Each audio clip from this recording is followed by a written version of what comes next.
je veux commencer par savoir, c'est une journée qui était spéciale aujourd'hui avec Jason Pomainville, puis les cérémonies, retrait de chandail. Comment vous avez vécu ça en tant qu'équipe, là, ces festivités? C'est sûr que c'est spécial de voir un 13e, une 13e légende dans l'organisation des Cataractes. C'était spécial pour nous puis pour c'est sûr Jason aujourd'hui.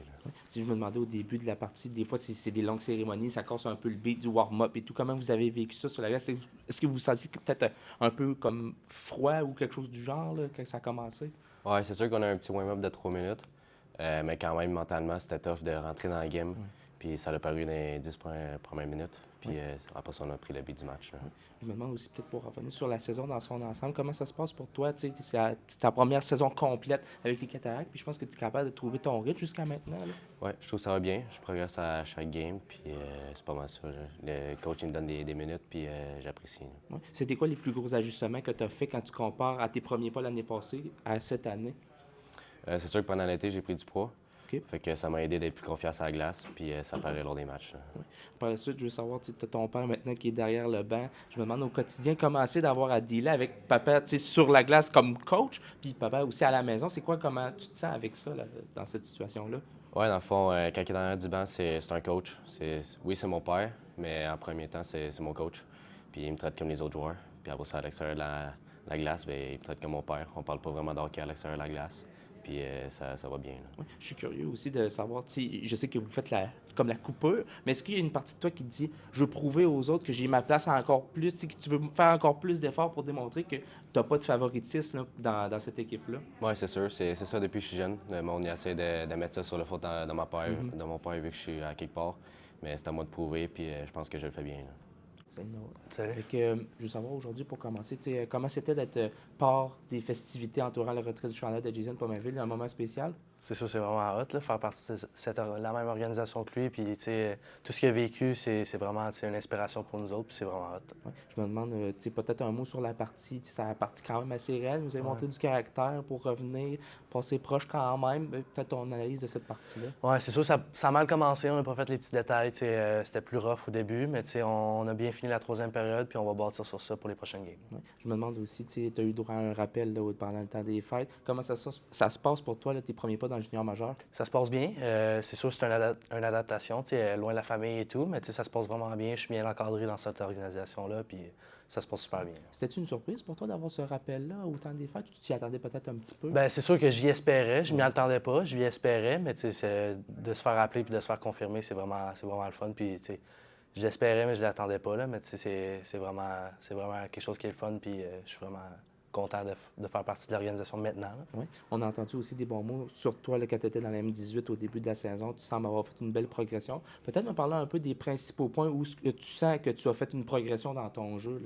Oui, je dirais en zone offensive, sur le powerplay, mettons, l'année passée, je jouais pas beaucoup, 15 ans, midget 3 et tout. Cette année, j'ai vraiment pu prendre de l'expérience. Aussi au niveau leadership. Au midget 3, j'avais un rôle de capitaine. Fait que, ça m'a fait aider à améliorer mon leadership. Puis je pense que c'est deux aspects très importants qui m'ont fait développer. Oui. Je me demande comment tu trouves ça aussi de te retrouver dans une défensive qui est quand même assez jeune. Il y a toi qui as 16 ans, il y a quelques autres 17 ans. Comment tu trouves ça de te retrouver dans un groupe qui semble peut-être rempli de promesses quand même? Oui, c'est vraiment le fun. C'est sûr qu'on regarde l'avenir, puis c'est beau à la défensive. Puis d'être d'encadrer des jeunes, c'est le fun aussi parce que ils ont vécu ça. Mettons, Plamondon l'année passée, ils sortaient du midget 3 aussi. Fait que c'est sûr que suivre ses pas, le regarder faire et tout, c'est le fun. Puis vu qu'il est jeune, je peux lui parler et tout. Puis on a aussi des vieux comme Tourigny, Ménard, qu'on peut se fier à eux, qu'on peut demander des conseils. Fait que c'est vraiment le fun. Oui. Puis en terminant, mettons, on va dire pour cette moitié de saison-là que tu vas passer avec les Cataractes, qu'est-ce que tu espères accomplir durant cette fin de saison-là? Bien, j'espère gagner de la confiance au niveau, jouer comme du monde, bien performer, être constant dans mes games, bien jouer défensivement, puis garder la game simple, puis en espérant que ça aille bien jusqu'à la fin de l'année. Dan, de quelle façon qu'on prépare son équipe quand il y a quand même une bonne cérémonie avant le match, là, comme qu'on a vécu aujourd'hui avec Jason? Première des choses, c'est que je vais prendre le temps de dire que la cérémonie a été très bien faite. C'était spécial de voir ce moment-là pour les joueurs. Jason Pomainville, c'est un gars qui a connu une carrière extraordinaire, autant au niveau junior qu'à NHL.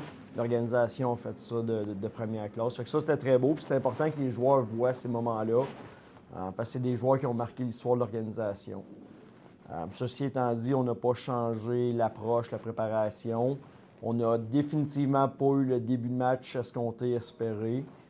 Ce que je retiens par contre, c'est que même dans un match où le pointage était très défavorable, les gars ont compétitionné jusqu'à la dernière seconde. C'est définitivement ça l'aspect positif qu'on va retirer ce soir.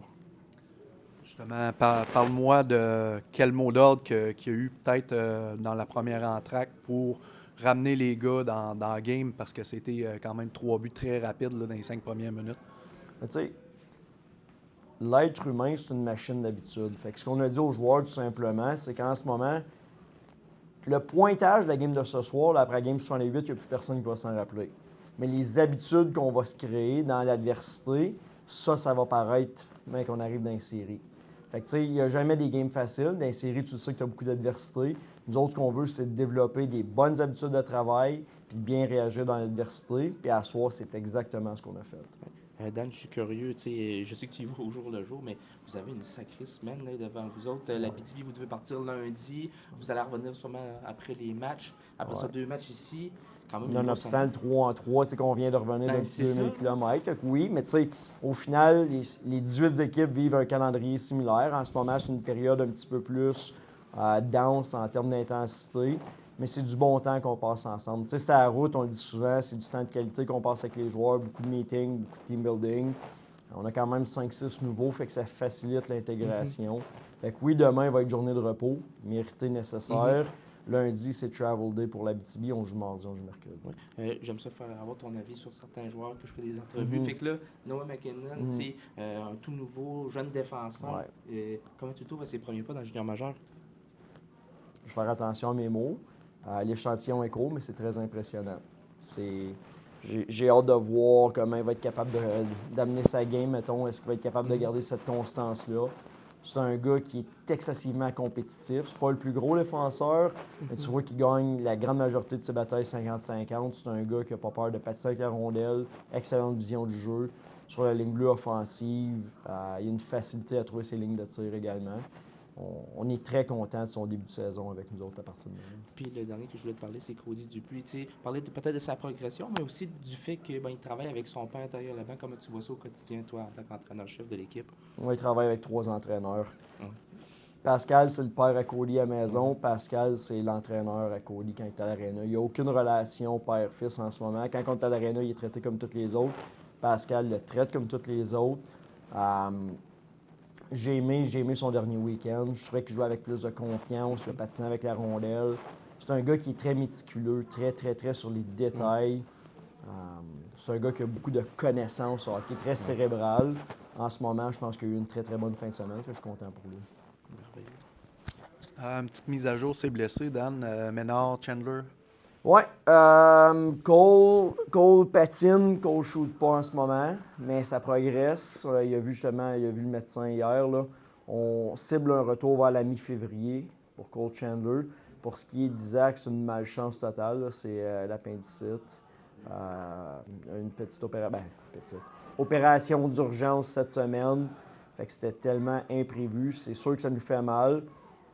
On va y souhaiter un prompt rétablissement, mais on a hâte de le revoir dans l'entourage.